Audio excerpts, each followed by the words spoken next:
ഇപ്പോൾ നിൽക്കുന്നത് Vyttila silver sand ഐലൻഡിൽ 31ാമത്തെ നിലയിലാണ്. ഒരു ഹെലിപ്പാഡാണ് ഇവിടെ ഉള്ളത്. ചന്ദർകുഞ്ച് ഫ്ലാറ്റ് അല്ലേ, ആർമി ടവറാണ്. ആർമിയുടെ ഒരു വിങ് നിർമ്മിച്ച ഈ ബിൽഡിംഗ് ഏത് സമയത്തും തകർന്നു വീഴാം. ആ തകർന്നു വീഴാൻ പോകുമോ എന്ന് കൃത്യമായ റിപ്പോർട്ടുള്ള അതിൻ്റെ 31ാം നിലയിൽ 96 മീറ്റർ ഉയരത്തിലാണ് ഞാൻ നിൽക്കുന്നത്. എന്നോടൊപ്പം ബ്രിഗേഡിയർ ജോസ് കുട്ടീൻ്റെ, അതോടൊപ്പം തന്നെ നമ്മളോടൊപ്പം ഉള്ളത് ലഫ്റ്റനൻറ്റ് ക്യാപ്റ്റൻ പോളാണ്. അദ്ദേഹത്തിൻ്റെ അനുഭവം ആദ്യം പറയും. താങ്കൾ പട്ടാളത്തിലെ ഏത് വിങ്ങിലാണ് പ്രവർത്തിച്ചത്? എത്ര കാലമായി പ്രവർത്തിച്ച്? ഞാൻ 28 വർഷം 8 മാസം മെയിൻലി അഡ്മിനിസ്ട്രേറ്റീവ് വിങ്ങിലായിരുന്നു. I was a personal assistant to senior officers. യൂണിഫോമിൽ തന്നെ എല്ലായിടത്തും പോയിട്ടുണ്ട്. JNK, north east, Sri Lanka, Indian peace keeping force, Ladakh. ഈ ഇതിനൊക്കെ പോയിട്ടുണ്ടോ? ഗ്രൗണ്ട് ലെവലിൽ പോയിട്ട് ഹെഡ്ക്വാർട്ടറിന്റെ കൂടെ അവർക്കുള്ള സഹായിയായിട്ടാണ്, അഡ്മിനിസ്ട്രേഷനാണ് നമ്മൾ വർക്ക് ചെയ്തിരിക്കുന്നത്.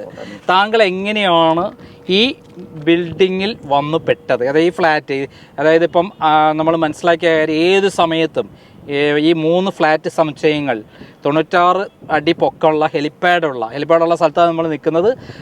തകർന്ന് വീഴാം എന്നുള്ള റിപ്പോർട്ട്. 6 വർഷമായിട്ടുള്ളത് ഉണ്ടാക്കിയിട്ട് താങ്കൾ എങ്ങനെയാണ് ഇതിൽ പെട്ടുപോയത്?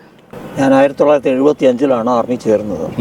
1978 ഞാൻ ട്രെയിനിങ് ചെയ്തുകൊണ്ടിരിക്കുന്ന കാലത്താണ് ഈ ആർമി വെൽഫെയർ ഹൗസിംഗ് ഓർഗനൈസേഷൻ എന്ന സംഭവം ഉണ്ടാകുന്നത്. അന്ന് മുതൽ ഒരു അട്രാക്ഷൻ ഉണ്ടായിരുന്നു. ആർമിക്കാർക്ക് വേണ്ടി മനസ്സിലുള്ള വികാരമാണ് സിപ്പായി ആയിരിക്കുന്ന കാലത്ത്. അപ്പോൾ അന്ന് മുതൽ ഒരു താല്പര്യം തോന്നി. ആർമി വെൽഫെയർ ഹൗസിംഗ് ഓർഗനൈസേഷനാണ്. അവരാദ്യം പണിതത് RK പുരത്താണ്. ഇപ്പോഴും നിൽക്കേണ്ട ഒരു കുഴപ്പമില്ല അതിന്. അപ്പോൾ അത് കഴിഞ്ഞൊരു 1978 മുതൽ 2008 വരെ ആർമി വെൽഫെയർ ഹൗസിംഗ് ഓർഗനൈസേഷൻ പണിതിട്ടുള്ള എല്ലാ കെട്ടിടങ്ങളും നല്ല കെട്ടിടങ്ങളാണ്. ഒരു പ്രശ്നം ഇന്നേ വരെ ഇല്ല. 2008 ശേഷമാണ് ഇതിൽ കുറേശ്ശൊക്കെ you can call it corruption. അത് പ്രൂവ് ചെയ്യാൻ പറഞ്ഞപ്പോൾ എൻ്റെ കയ്യിലില്ല, പക്ഷേ എൻ്റെ കയ്യിൽ കുറച്ച് കടലാസുകളുണ്ട്. That will prove it corruption ഉണ്ടെന്നുള്ളത്. അപ്പോൾ അതിൽ നിന്നാണ് ഈ കെട്ടിടത്തിൻ്റെ സ്റ്റാൻഡേർഡ് കുറഞ്ഞു പോയിട്ടുള്ളത്. അതിനുശേഷമുള്ള ഇപ്പോൾ ഇന്ത്യയിൽ തന്നെ ആർമി വെൽഫെയർ ഹൗസിംഗ് ഓർഗനൈസേഷൻ പണിയിച്ചിട്ടുള്ള പല കെട്ടിടങ്ങളിലും പല കുറവുകളുണ്ട്. അപ്പോൾ ആർമി വെൽഫെയർ ഹൗസിംഗ് അതെല്ലാം അഷപ്പ് ചെയ്യും, എങ്ങനെയെങ്കിലും ഒതുക്കി തീർത്ത്. ഈ ആർമിയൊക്കെ പല യുദ്ധഭൂമിയിലും അതായത് ദുരന്ത ഭൂമിയിലും ഉണ്ടാക്കുന്ന പെട്ടെന്നുള്ള എഞ്ചിനീയറിംഗ് വർക്ക്, പാലങ്ങൾ, ബിൽഡിങ്ങുകൾ, പെട്ടെന്ന് റെസ്ക്യൂ ഒക്കെ നമ്മൾ അത്ഭുതത്തോടെ കാണാറുണ്ട്. അത്രയും കഴിവുള്ള ഈ ആർമിക്ക് ഇതെങ്ങനെ സംഭവിച്ചു? ഇത് സംഭവിച്ചത് ഒരു സിസ്റ്റമാറ്റിക് ഫെയിലിയറാണ്. ഇത് ഒരാളുടെ ആയിട്ടല്ല. അതായത് ഈ ആർമി വെൽഫെയർ ഹൗസിംഗ് ഓർഗനൈസേഷൻ എന്ന് പറഞ്ഞാൽ ഇപ്പോൾ ഈ പ്രോജക്റ്റ് ചന്ദേർകുഞ്ച് ആർമി ടവർ പ്രോജക്റ്റ് എന്ന് പറയുന്നത് തുടങ്ങിയത് വടുവുത്തല ഒരു പ്രോജക്റ്റ് ഉണ്ട് ലൂർദ് ഹോസ്പിറ്റലിൻ്റെ അടുത്ത്. അവിടെ പണി നടക്കുമ്പോഴാണ് ഇത് വന്നുകൊണ്ടിരുന്നത്.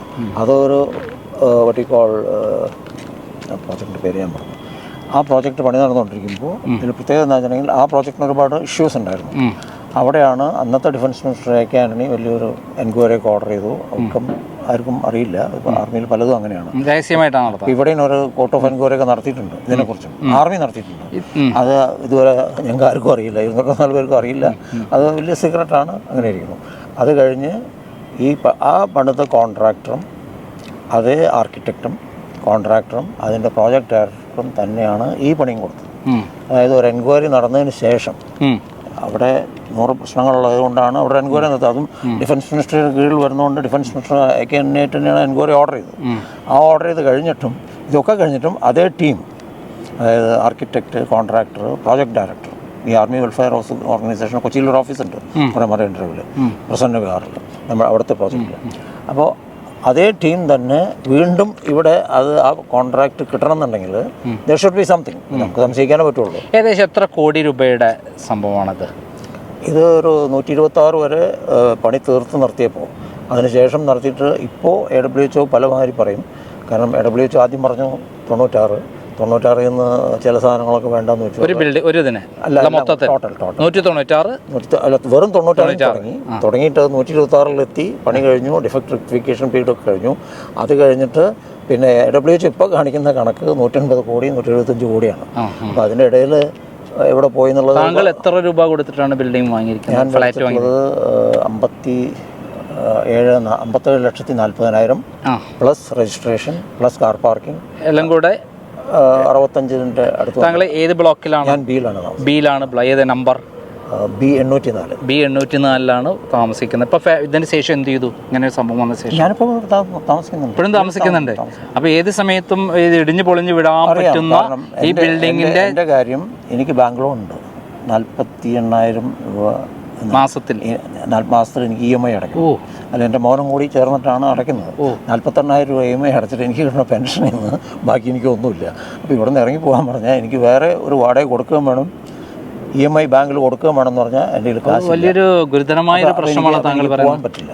കാരണം ഇത് ഏത് സമയത്ത് ഇടിഞ്ഞു പൊളിഞ്ഞു വിടാമെന്ന് പറഞ്ഞുകൊണ്ടിരിക്കുന്ന ബിൽഡിങ്ങിൽ വേറെ വഴിയില്ല, തെരുവിലേക്ക് ഇറങ്ങേണ്ടി വരും എന്നുള്ള ഗതികേട് കൊണ്ട് മരിക്കുകയാണെങ്കിൽ മരിച്ചോട്ടെ എന്നുള്ളതിൽ ഇവിടെ ഏത് സമയത്തും അപകടത്തെ പ്രതീക്ഷിച്ചുകൊണ്ട് താങ്കൾ ഇവിടെ താമസിക്കുന്നു എന്ന് പറയുന്ന ഭീതിജനകമായ ഒരു കാര്യമാണ്. താങ്കൾ ഒരു നിവൃത്തി ഉണ്ടെങ്കിൽ ഞാൻ ഇവിടുന്ന് ബ്രീഡ് ജ്യൂസ് കൂട്ടി പോയാൽ ഞാനും പോകുമായിരുന്നു. അപ്പോൾ എനിക്കതിന് വഴിയില്ല. കാരണം എനിക്ക് വേറെ വീട് വാടകയ്ക്ക് എടുത്ത് കൊടുത്തു കഴിഞ്ഞാൽ എൻ്റെ EMI മുടങ്ങും, ബാങ്കിനടയ്ക്കാനുള്ള ലോണിൻ്റെ പൈസ മുടങ്ങും.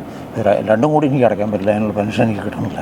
അതുകൊണ്ട് ഗതിയോടുകൊണ്ട് മാത്രം. ഇപ്പോൾ വേറൊരു സ്ഥലത്ത് വീട് മേടിക്കുക എന്ന് പറയുന്നതും വലിയ പ്രയാസമാണ്. 58-65 ലക്ഷത്തിന് വീട് കിട്ടാൻ വളരെ പ്രയാസമാണ്. നല്ലൊരു സാധാരണ വീട് കിട്ടാൻ ഏറ്റവും ചുരുങ്ങി 1.5 കോടി രൂപ ചിലവ്. 50,000 രൂപ കുറഞ്ഞ് ഈ ചുറ്റുവട്ടത്തിൽ വീട് വാടകയ്ക്ക് കിട്ടാനുമില്ല.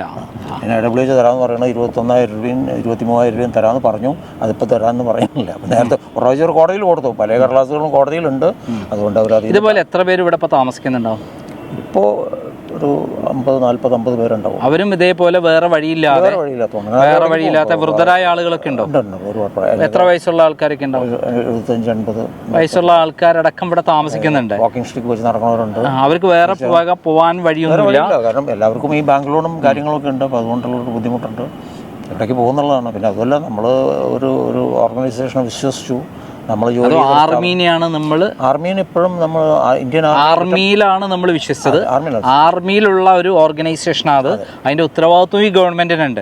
അപ്പൊ ഗവൺമെന്റ് ഈ കാര്യം ശ്രദ്ധിച്ച് നമുക്ക് വേണ്ട ചെയ്തു തരേണ്ടതാണ്. അത് പ്രതീക്ഷിക്കണോ ഇന്നും. കാരണം ഈ നാഷനു വേണ്ടി ജീവൻ പണയം വെച്ച് വർക്ക് ചെയ്യാൻ പോയ ആൾക്കാരാണ് നമ്മളൊക്കെ. അപ്പോൾ നമ്മളെല്ലാവരും ജനങ്ങളൊക്കെ അങ്ങനെ ബഹുമാനിക്കുന്ന വ്യക്തിത്വങ്ങളിൽ പ്രധാനപ്പെട്ട ആൾക്കാരാണ് താങ്കൾ. അപ്പം അങ്ങനെയുള്ള ആളുകൾ പേടിയോടെ, പട്ടാളത്തിൽ വർക്ക് ചെയ്യുമ്പോൾ ഒരു പേടി ഉണ്ടായിരുന്നില്ല, മരിക്കുന്നതിനൊരു പ്രശ്നം ഉണ്ടായിരുന്നില്ല. യുദ്ധത്തിൽ പോയാൽ ഏറ്റുമുട്ടി മരിക്കാനും. ശ്രീലങ്ക അത്ര ചെറിയ എക്സ്പീരിയൻസ് ആയിരുന്നില്ല. LTTE യുദ്ധമായിരുന്നു, പ്രഭാകരമായിട്ടുള്ള യുദ്ധം. അപ്പോൾ അത് വലിയൊരു ഇതായിരുന്നില്ല. കാരണം അത് പാർട്ട് ഓഫ് ദ ജോബ്. ഇതങ്ങനെയല്ല. ഇത് നമുക്ക് ജീവിതകാലം മുഴുവൻ സമ്പാദിച്ച പൈസയും ബാങ്ക് ലോൺ കൊടുത്ത് ഇവിടെ ഒരു വീട് വാങ്ങി ബാക്കിയുള്ള കാലം ജീവിക്കാമെന്ന് വിചാരിച്ചപ്പോൾ അതിന് സാധിക്കാതെ എന്നുള്ള സങ്കടമുണ്ട്. അതിനിപ്പോൾ ഇന്ത്യൻ ആർമീനെ കുറ്റം പറയില്ല. ഞാൻ ഈ പറഞ്ഞ പോലെ അതിനിടയിൽ ഇന്ത്യൻ ആർമിയുടെ എല്ലാ വിങ്ങും ministry of defence, army head quarter, chief of the army staff എല്ലാവരും വരും. അതിൻ്റെ താഴെയുള്ളവർ വരും. ഇവരെല്ലാവരും ഇതിലുണ്ട്. അല്ല, ഇതിൽ നമ്മൾ കാണേണ്ട ഒരു കാര്യം, നമ്മൾക്ക് ഈ ഗവൺമെൻറ്റിൻ്റെ കീഴിലുള്ള ആർമി എന്ന് പറഞ്ഞാൽ ഇന്ത്യയിലെ ഏറ്റവും അവിഭാജ്യ ഘടകമാണ്. നമ്മൾ ഏറ്റവും അധികം അംഗീകരിക്കുന്ന, വിശ്വസിക്കുന്ന, രാജ്യത്തിൻ്റെ സുരക്ഷിതത്വത്തിൻ്റെ പ്രതീക്ഷിക്കുന്ന വിങ്ങിൽ പ്രവർത്തിച്ചിട്ട് ആ വിങ് തന്നെ നമ്മളെ ചതിച്ചു എന്നാണല്ലോ നമുക്ക് പറയാനുള്ളത്. ഇത് ചതി തന്നെയാണ്. അത് ചതിയല്ല എന്ന് പറയാൻ പറ്റില്ലല്ലോ. ആർമി എങ്ങനെ ആർമിക്കാണല്ലോ കുറ്റം വരുന്നത്? നമ്മൾ ഇത്രയും കാലം സേവനം നടത്തിയിട്ടുള്ള ആ ആർമി തന്നെയാണ് നമ്മളെ ശിഷ്ടകാലം ഇങ്ങനെ ഭീകരമായ മാനസിക സമ്മർദ്ദത്തിൽപ്പെടുത്തി നമ്മളെ ഇവിടെ എത്ര 156 കുടുംബങ്ങൾ ഇപ്പോഴും പുറത്തു പോകാൻ പറ്റാതെ കഴിയുമെന്ന് പറഞ്ഞാൽ ഏത് സമയത്ത് ഇടിഞ്ഞു പൊളിഞ്ഞു വീഴാമെന്ന വീഡിയോ. ഒരിക്കലും ഞാനൊക്കെ ഒരു ഭീതിയോട് കൂടിയിട്ടാണ് അതിൻ്റെ ഉള്ളിൽ. ഞാൻ പല വർക്കിനും പോയിട്ട് പല ആളുകളും ഇവിടെ പോലീസുകാർ എൻക്വയറിക്ക് വരും, ഓരോരുത്തർ എൻക്വയറിക്ക് വരും, വിജിലൻസുകാർ വരും. അവരൊക്കെ വന്നിട്ട് നമുക്ക് പുറത്ത് വന്നിട്ട് സംസാരിക്കാം.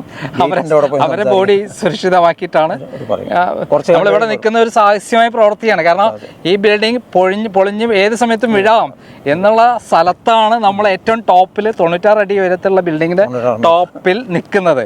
അതൊരു അത്ഭുതകരമായ ഒരു കാര്യമാണ്. അപ്പം നമുക്ക് ഇതൊന്ന് പരിചയപ്പെടുത്താമോ? ഈ ബിൽഡിങ്ങിന്റെ ഏറ്റവും ടോപ്പുള്ള നമുക്കൊന്ന് സ്ഥലങ്ങളൊന്ന് ചൂണ്ടിക്കാണിക്കാമോ? പറഞ്ഞാൽ അധികം എടുത്തു. എങ്ങനെയാണ് ഇവിടുന്ന് ഒരു ഭാഗത്ത് നടക്കാം? ഇത് മെട്രോ റെയിൽവേയും തുടങ്ങാം, ബസ് സ്റ്റാൻഡും തുടങ്ങാം. തൃപ്പൂണിത്തുറ ഭാഗത്തേക്കുള്ള പോണ ട്രെയിനാണ്. അതിൽ തൃപ്പൂണിത്തുറ ട്രെയിൻ പോയിക്കൊണ്ടിരിക്കുന്നു. ഇത് മെട്രോ റെയിൽവേ ആണ്. അത്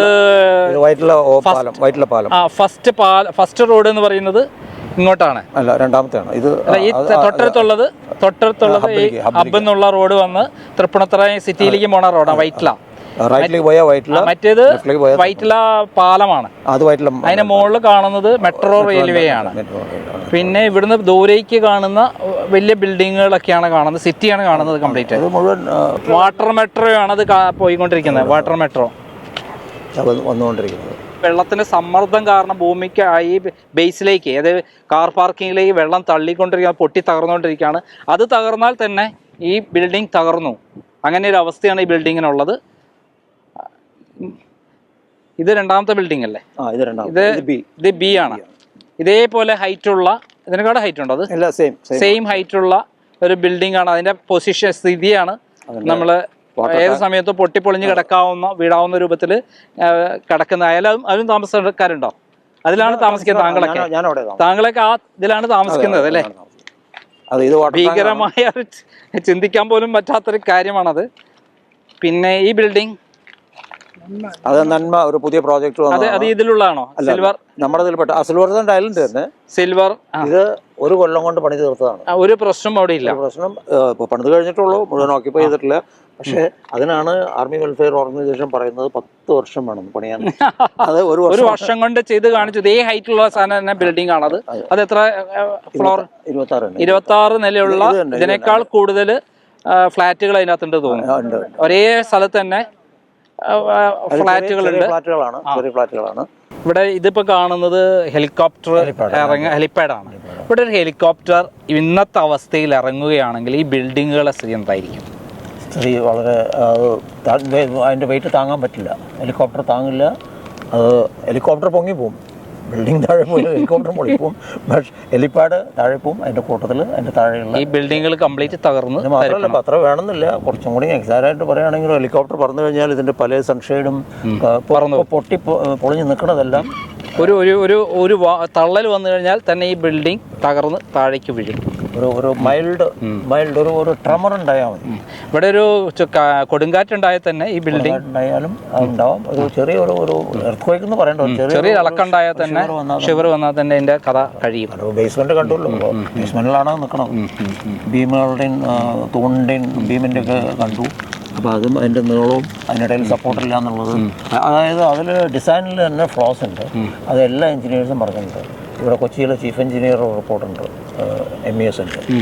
ചീഫ് എഞ്ചിനീയർ ബ്രിഗേഡിയർ റാങ്കാണ്, സിവിലിയനാണ്. അങ്ങനെ എഴുതുന്നുണ്ട്. ഇതിന് പലയിടത്തും തൂണില്ലാത്ത സാറ് റിപ്പോർട്ട് പഠിച്ചു കാണും ചിലപ്പോൾ. ചീഫ് എഞ്ചിനീയർ അളഗിരി സ്വാമിയുടെ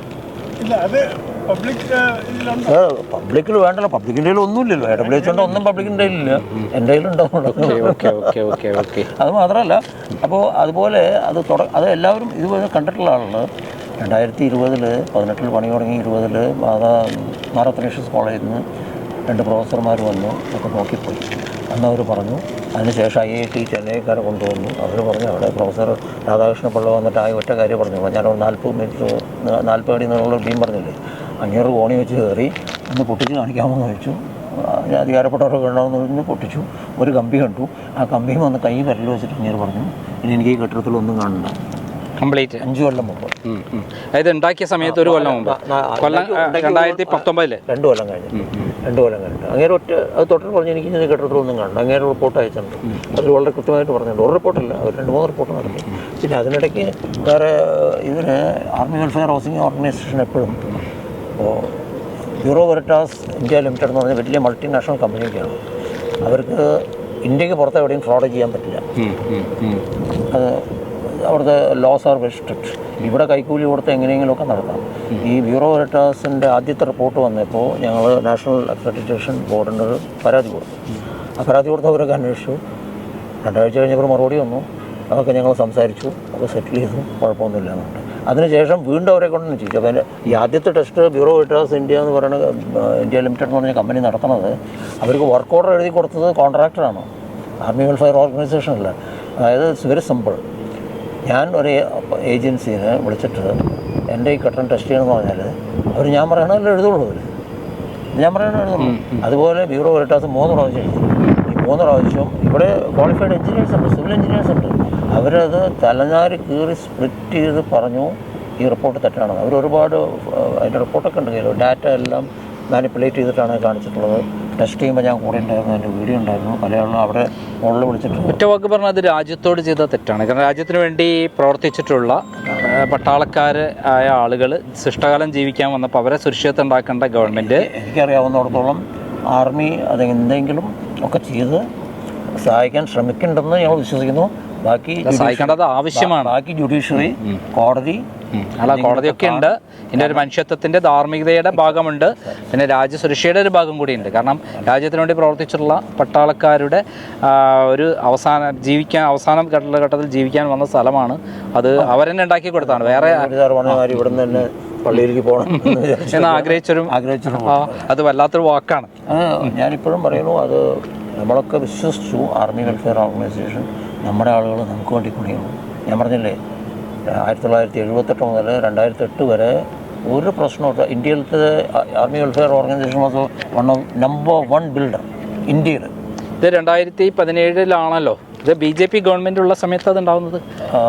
2013-14 പണി തുടങ്ങി. പക്ഷേ ഈ കമ്മീഷനെല്ലാം ചെയ്ത് അതിന് ശേഷം അത് 2018 ഒക്കെ BJP ഗവൺമെൻറ് കാലത്ത്. കാരണം ആർമീനെ ഏറ്റവും പ്രൊട്ടക്ട് ചെയ്യുന്ന സപ്പോർട്ട് ചെയ്യുന്ന ഒരു ഗവൺമെൻറ് ഉള്ള സമയത്ത്. അതെ, എന്നിട്ടും അത് അവിടേക്ക് എത്തിയിട്ടില്ല. അവിടേക്ക് ഇപ്പോഴാണ് എത്തിയത്. ഇപ്പോൾ ഇവിടുന്ന് രാജ്നാഥ് സിംഗിനെ കണ്ടൊരു ഇതൊക്കെ കൊടുത്തതിൻ്റെ ഫോട്ടോ പിന്നെ അതിൻ്റെ റിപ്പോർട്ടും ഉണ്ട്.